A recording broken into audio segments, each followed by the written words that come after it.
বিসমিল্লাহির রহমানির রহিম।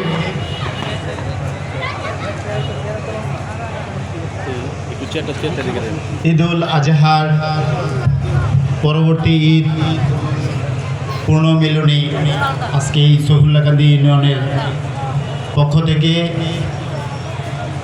আপনারা যারা উপস্থিত হয়েছেন সবাইকে আমার ব্যক্তিগত পক্ষ থেকে জানাই ঈদ মোবারক। আজকের এই পূর্ণমিলনী অনুষ্ঠানে প্রধান অতিথি হিসেবে উপস্থিত থাকার কথা ছিল বাঞ্ছারামপুরের সৎ এবং নিষ্ঠাবান সাবেক এমপি এম.এ. খালেক পিএসসি সাহেব। একটি বিশেষ কারণে আপনারা ইতিমধ্যেই জেনেছেন উনি উপস্থিত হতে পারে নাই। তো আমাদের মাঝে বাঞ্ছারামপুর উপজেলা যুবদলের সংগ্রামী সদস্য সচিব জিসান সরকার, আমাদের মাঝে উপস্থিত আছেন স্বেচ্ছাসেবক দলের আহ্বায়ক ফারুক, ছোট ভাই, সবাই আমার ছোট ভাই। তাদের সাথে আমার সম্পর্ক আজকে দীর্ঘ 27 বছর। আমি ঢাকা বিশ্ববিদ্যালয়ে যখন ভর্তি হয়েছি তখন থেকেই তাদের সাথে আমার উঠা বসা, রাজনৈতিক কারণেই। আরও উপস্থিত আছেন জাসাস উপজেলা জাসাসের আহ্বায়ক আমার বন্ধুবর আব্দুল সালাম। আরও উপস্থিত আছেন আমাদের খালেক সাহেবের অত্যন্ত ছোট ভাই, কাছের আপন ছোট ভাই আব্দুর রাজ্জাক শিশু ভাই। আরও উপস্থিত রয়েছেন আপনাদের এই ইউনিয়নের মুরব্বী, আমি যাকে ছোট সময় থেকে দেখেছি বিএনপির কান্ডারি আশোক মেম্বার। আরও উপস্থিত রয়েছেন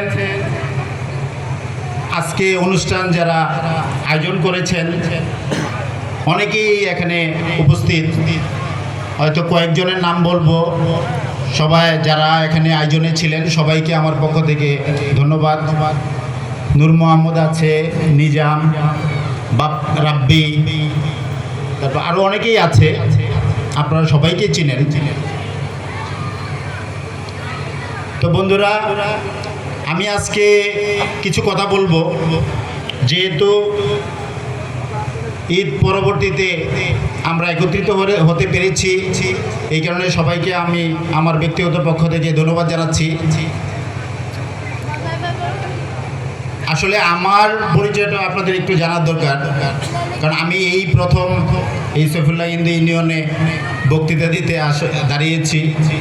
আমার গ্রাম বাহাদুরপুর। আমার বাবা শাহরাত আলী হাই স্কুলের হেড টিচার ছিলেন, ইউনুস বিএসসি, আপনারা হয়তো অনেকেই চিনেন, বর্তমান প্রজন্ম না চিনলেও। তো আমি ওনারই সন্তান। আমি ঢাকা বিশ্ববিদ্যালয়ের ছাত্রদলের সাবেক ছাত্রনেতা, বর্তমান যুবদলে আছি, কেন্দ্রীয় নির্বাহী কমিটিতে। তো আমি যেখানে দাঁড়িয়েছি বক্তৃতা করার জন্য, এই জায়গাটা আসলে আমার জন্মই এখানে। এটা খুব ইম্পর্টেন্ট বাঞ্ছারামপুরের জন্য একটা ইউনিয়ন, সেটা হচ্ছে সফিউল্লাহকান্দি ইউনিয়ন। কারণ এই ইউনিয়নের জন্ম, আমরা যে আদর্শের রাজনীতি করি জিয়াউর রহমানের, আমাদের অপোজিশন আওয়ামী লীগ, সেই আওয়ামী লীগের সাবেক মন্ত্রী এমপি ক্যাপ্টেন তাজ, ওনার বাড়িও এই ইউনিয়ন। তাহলে আমাদের সবচেয়ে বড় প্রতিপক্ষ যে, তার ইউনিয়নই এটা বুঝতে হবে। এত সোজা না রাজনীতি করা এই ইউনিয়নে। বিএনপি করি বলাটা অত সোজা ছিল না, কারণ সবসময় আমি বাড়িতে না আসলেও ঈদের মধ্যে তো আশাই লাগতো। তখন আমি দেখেছি, আমি নিজ চোখে, আমি নিজে ফেস করেছি। চা খেতে পারি নাই আপনাদের এখানে এক বসে। এই যে ওদেরকে নিয়ে, ওরা যারা আমার পিছনে আসছে, কি হয়েছে? চা খাওয়া যাবে না একসাথে। কেন? আমরা নাকি বিএনপি করি। আরে বিএনপি করা কি অপরাধ? বিএনপি করা কি অপরাধ? আপনি আপনার রাজনৈতিক দল করবেন, আমি আমার রাজনৈতিক দল করব, এটা আমাদের গণতান্ত্রিক অধিকার। কিন্তু এই অধিকার খর্ব করার দায়িত্ব এরা নিয়েছে। আমার অধিকারকে এরা হরণ করেছে।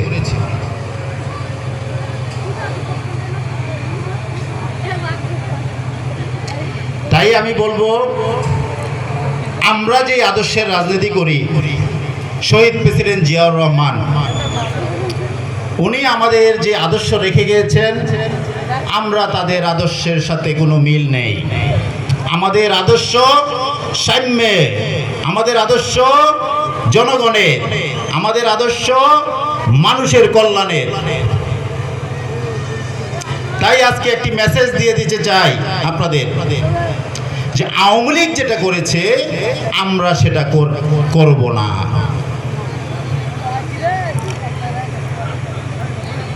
যেহেতু জিয়াউর রহমান স্বাধীনতার ঘোষক ছিলেন,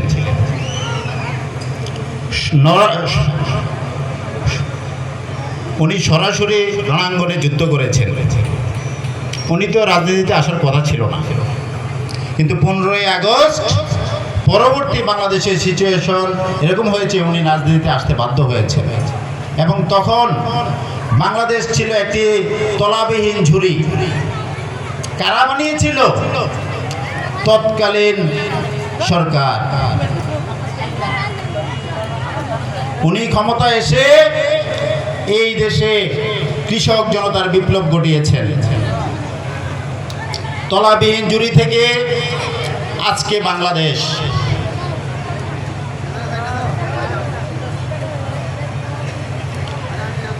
একই মেসেজ যে বিপ্লব 24, এই 24-এর বিপ্লবে তাদের সপরিবারে কোথায় চলে গেছেন?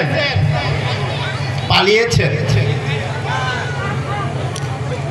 15ই আগস্ট মৃত্যুবরণ করেছেন সপরিবারে, আর 5ই আগস্ট কি হয়েছে? সপরিবারে পালিয়েছেন। এই হচ্ছে তাদের আদর্শ। পালাইতে হয়।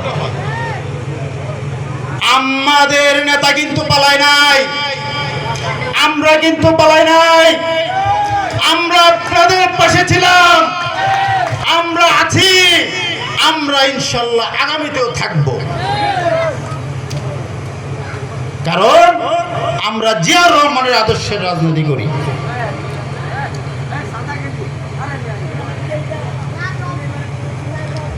যেহেতু সৈফুল্লাহ কান্দি মাটি তার সাহেবের বাড়ি,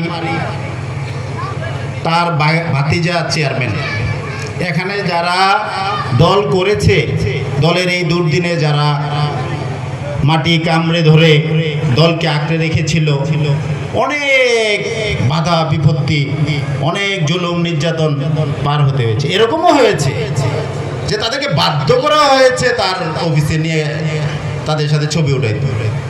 হয় নাই? হয়েছে। তাই বলে কি সে দল চেঞ্জ করেছে? না, রাজনীতি এটা না। কাউকে বাধ্য করে এরে আমার সাথে ছবি উঠে আমি তাকে সবার কাছে উপস্থাপন করব সে আওয়ামী লীগে এসেছে, এটা তো রাজনীতি কোনো আদর্শ বা রাজনীতির ইয়া হতে পারে না। আমরা কাউকে এটা করব না, আপনাদেরকে কথা দিচ্ছি। যেহেতু জিয়াউর রহমান গণতন্ত্রে, বহুদলীয় গণতন্ত্রের প্রবক্তা, সেই কারণে বাংলাদেশে যত রাজনৈতিক দল বৈধতা আছে সবাই যার যার রাজনৈতিক কার্যক্রম পরিচালনা করবে। তবে যারা এই ফ্যাসিস্ট এবং ফ্যাসিস্টের দোসর, যারা অন্যায় করেছেন, যারা মানুষকে নির্যাতন করেছেন, যারা মানুষের ব্যবসা বাণিজ্য ছিনিয়ে নিয়েছে তাদের ক্ষমা নাই, আছে? তাদের দায়িত্ব আপনাদের নিতে হবে।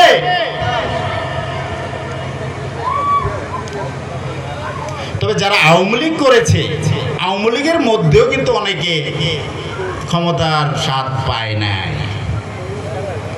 আপনি দেখবেন, আমরা যদি মাঠ ছেড়ে দেই, আওয়ামী লীগের অনেক আছে, আওয়ামী লীগকে পিটাবে।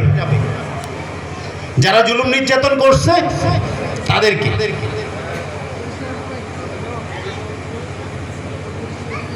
আওয়ামী লীগের ভিতরেও অনেক ভালো লোক আছে, কিন্তু তারা সুযোগ পায় নাই।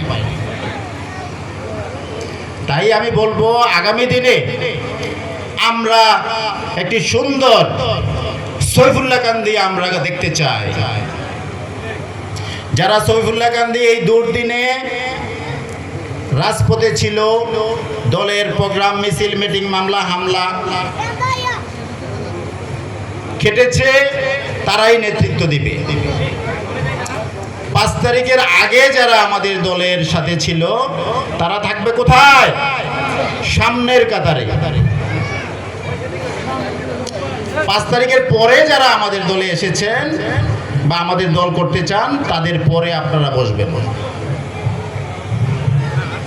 গোড়াডিঙ্গে কেউ ঘাস খেতে যায় না, সব মেসেজ আমাদের কাছে আছে।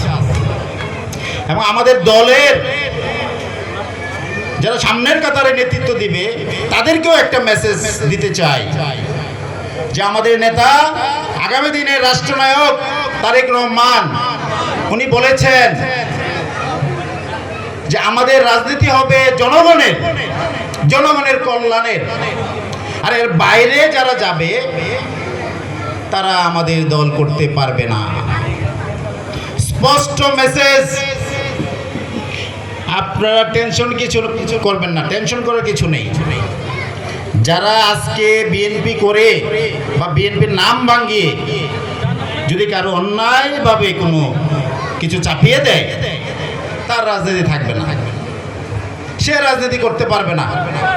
কারণ আমাদের দলের, আমরা যেহেতু কেন্দ্রীয় পর্যায়ে আছি, প্রত্যেকটা ইউনিয়ন, গ্রামে আমাদের মেসেঞ্জার আছে।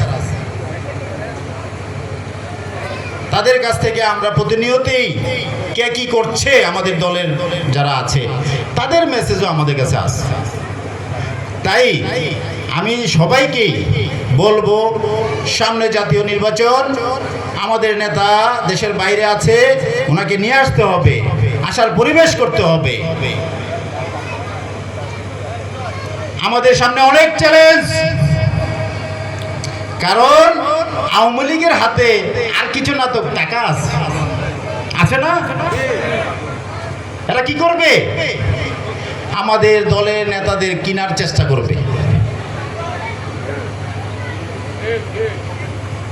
কিন্তু বিক্রি হওয়া যাবে?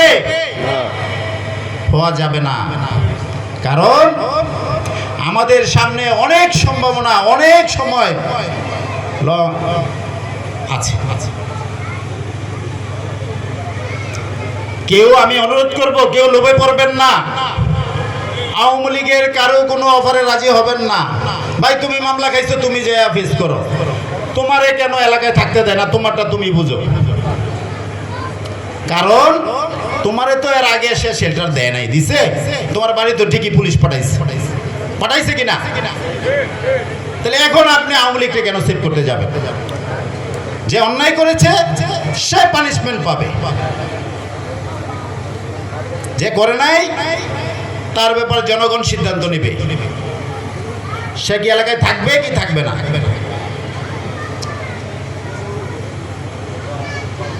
আমি এই বক্তব্য দীর্ঘায়িত করব না, যেহেতু এই ইউনিয়ন একটা সেন্সিটিভ বাঞ্ছারামপুরের মধ্যে, এই কারণে অনেক ভুল ত্রুটি তাদেরও থাকতে পারে। আমি বলবো তাদেরকে সামনে আমাদের যে নির্বাচন, এর আগে সবাইকে সাথে নিয়ে কাঁধে কাঁধ মিলিয়ে কিভাবে আমরা একটি সুন্দর নির্বাচনের মাধ্যমে সরকার গঠন করে আমাদের প্রিয় নেতা, আমাদের আদর্শ জনাব তারেক রহমানকে আমরা দেশে এনে প্রধানমন্ত্রী করে এই দেশের মানুষের কল্যাণে কাজ করার সুযোগ করে দিয়ে আমরা আগামী দিনে আপনাদের সকলের পাশে থেকে কাঁধে কাঁধ মিলিয়ে কাজ করব এই আশা এবং প্রত্যাশা ব্যক্ত করে আজকের মতো এখানেই বিদায় নিচ্ছি। আল্লাহ হাফেজ। বাংলাদেশ জিন্দাবাদ, বাংলাদেশ জাতীয়তাবাদী দল জিন্দাবাদ, শহীদ জিয়া অমর হোক, খালেদা জিয়া জিন্দাবাদ, তারুণ্যের অহংকার তারেক রহমান জিন্দাবাদ।